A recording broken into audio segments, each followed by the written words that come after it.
ఏంది వేడి నీళ్ళు కావాలనా? అయితే బకెట్లో పట్టుకొని పోయి రోడ్డు మీద పెట్టిపో, ఎంత కావాలంటే అంత అవుతాయి. అబ్బా మమ్మీ, ఆమ్లెట్ వేస్తానికి పోయి ముట్టియాలనా? గా బండ మీద గుడ్డు కొడితే అయిపోయేదానికి. ఈ ఎండాకాలంలో దండం మీద ఆరేస్తారా బట్టలు? మిద్దె మీద వేస్తే ఎమ్మటే ఎండుతాయి, మంచిగా ఇస్త్రీ కూడా అవుతాయి.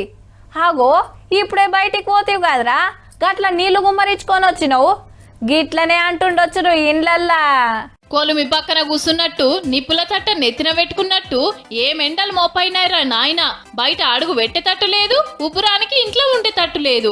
మే నెల దగ్గరకొస్తుంటే సురుకులు పెరుగుతున్నాయి. 45 డిగ్రీల ఎండంటే మాటలా? ఆదిలాబాదు, ఆసిఫాబాదు, నిర్మల్, నిజామాబాద్, జగిత్యాల జిల్లాలకు రెడ్ అలర్ట్ పెట్టిండ్రు. ఎండ బాగున్నాయి సార్, పొట్టు ఎండ కొడుతుంది, ఎండల పనికి పోతున్నాం. చాలా ఘోరంగా ఉంది. ఎందుకంటే వడదెబ్బ తగలడం జరుగుతుంది, మరియు బండ్లు కానీ హీట్ అవుతుంది. పెట్రోల్ ఉన్నా కూడా బండ్లు అంటే ఇంకిపోతుంది. పొద్దుగాల 8 దాటిందంటే కాక వెరుగుతూనే ఉన్నది. పగటిలి 11 కొట్టిందంటే రోడ్లు పల్సగా అవుతున్నాయి.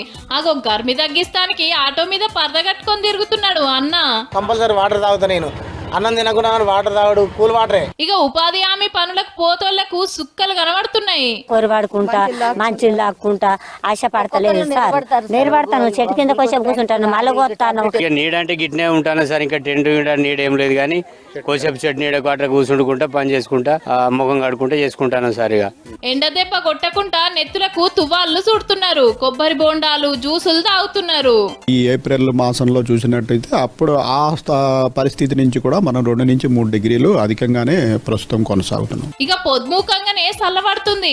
అప్పటికప్పుడే మబ్బులు పట్టి రాళ్ల వానలు పడుతున్నాయి. పట్నంలా జిల్లాలల్లా గిట్లున్నది వాతావరణం.